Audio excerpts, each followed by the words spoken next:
How's it going, y'all? It's a decently warm winter day here in Minneapolis, and Paul and I are gonna go out. We're gonna shoot some content for our own team's Instagram page, and we wanna talk through what should you be posting on Instagram in the year 2024 as a real estate agent. It's about to be golden hour, and it's looking nice. Let's go.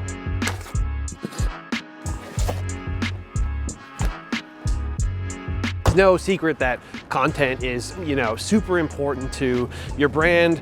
Real estate brands, I think in particular, the beauty of a real estate brand is that an individual can be the brand. And so your day-to-day can kind of be the content. I think it's important to kind of know your niche, know who your audience is.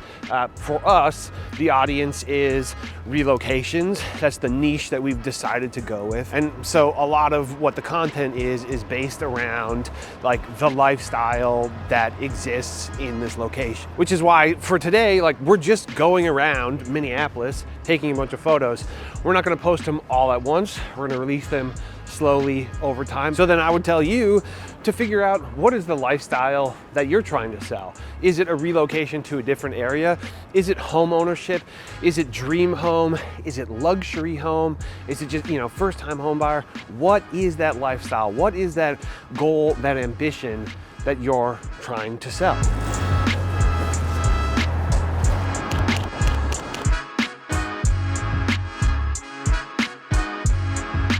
See, I have a background in photography and videography before I got into real estate, so I have nice cameras, but I'd be honest, a ton of what I post is right from my iPhone. So I literally hesitate to make this video using my super nice Sony camera. It's a Sony a7 IV. Right now I have a Tamron 35 to 150 lens on it, but the reality is your phone takes crazy good photos, and I'm gonna take some photos throughout this. They're gonna be sort of put into this video, and I'll bet you won't be able to tell which one was taken with my phone and which one was taken with this.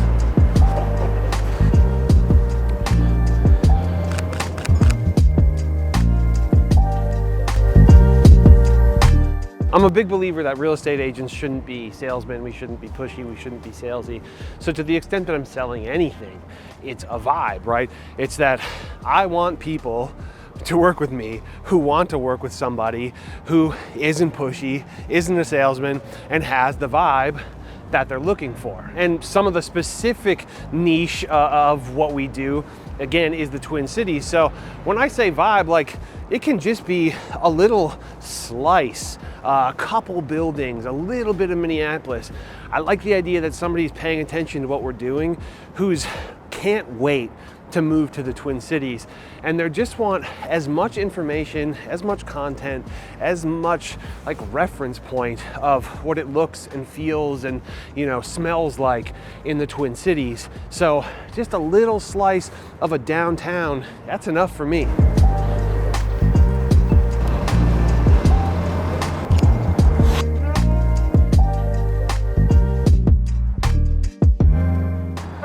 When I'm talking about vibe, this is exactly what I'm talking about. And this isn't a photography tutorial. There's whole corners of the internet about photography and videography.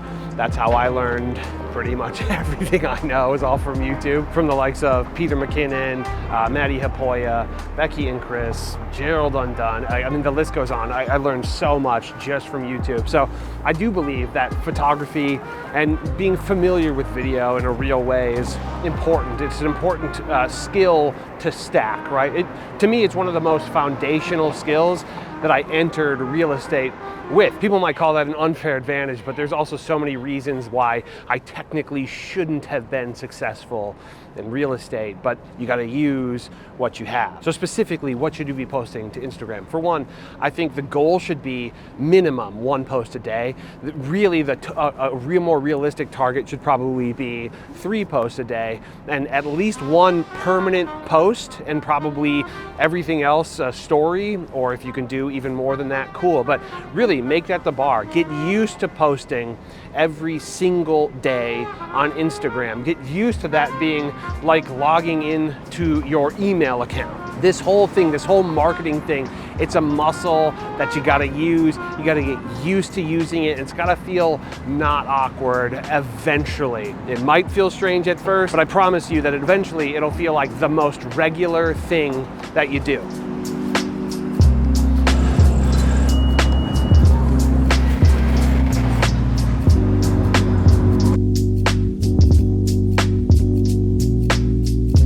If you're a brand new agent, the reality is you don't have the assets to leverage the same as an agent who has an ongoing business with a lot of different business. And by assets, what I mean is listings. And the reality is I tend to think posts about listings in the traditional sense are kind of boring. If you see my team to the Twin Cities, our posts about listings are every now and then it's just a more, hey, here's a new house that just hit the market. And that's to just have something to post. But we really try to go kind of the extra mile and have at least one, probably a couple more virtual tour style videos of the listing, because what we want to do is show people that we can market a home better than anybody else. So I think in this day and age, in 2024, if you have the ability to access a listing, if another agent in your brokerage or not even in your brokerage allows you access to one of their listings and you can shoot a pretty good video, again, you're gonna have to get better and better and better at it, but if you can go shoot a good video with you on camera or at least you talking over it and you have access to that, great, use that and definitely leverage that listing. But if you don't have listings and you don't have access to listings, which I didn't when I first started, I have some thoughts on that, but let's keep going.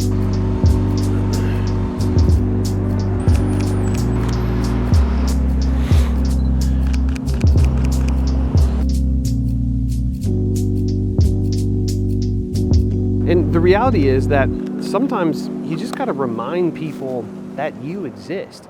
And you can go out to places and introduce people to new places that they haven't been.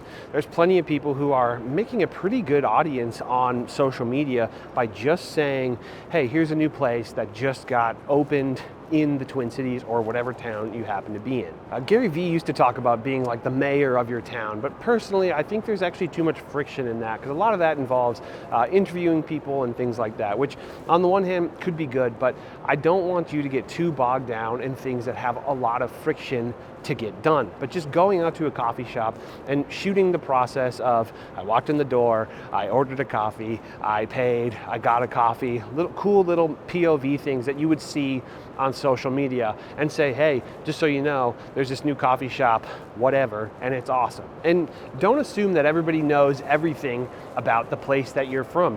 The reality is most people don't explore that much. So if you can sort of become the explorer, you can become the documenter, then people will start to appreciate that about you. Right now I'm in the IDS Tower, IDS Center in Minneapolis, and this is part of the greater Skyway system in Minneapolis. And I can guarantee you that there's a ton of people who have lived here their entire life who know nothing about this place.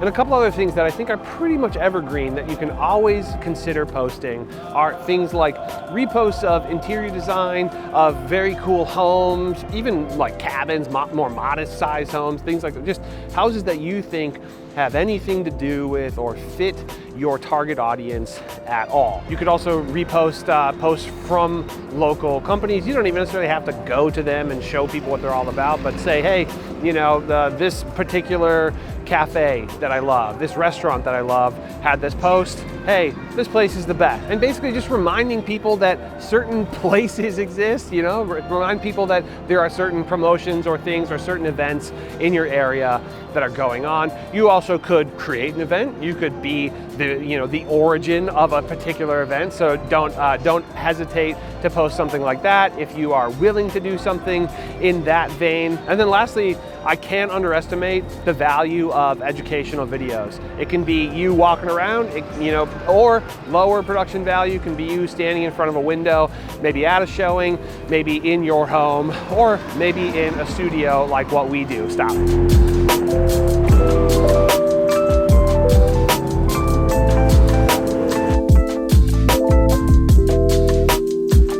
But the biggest thing that I want to hammer home more than anything else is to just fucking post. The reality is, so many people get in their way with the what do I post? What do I post?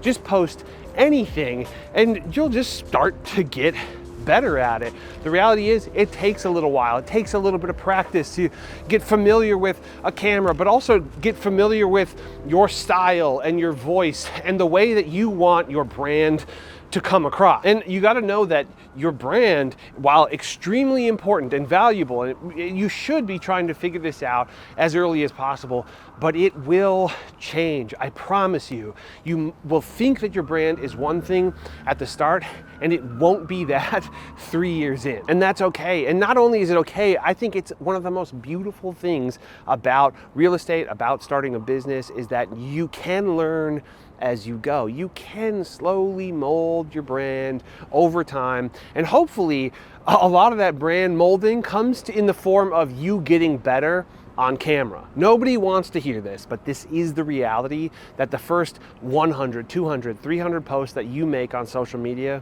is practice. Hopefully you get some clients along the way, but it's all practice, and it's all going to take some failures and some, really not feeling good about yourself. But I promise you, it's worth it. It's probably the most valuable endeavor that you'll go through as a business owner. But keep in mind, you can always door knock, you can always cold call, you can always hound the people that you know and love and just be an annoying force. That's fine, that's up to you, but personally, I'd rather attract the people who want to work with me and not have to deal with the people who don't. See you in the next video. Bye-bye.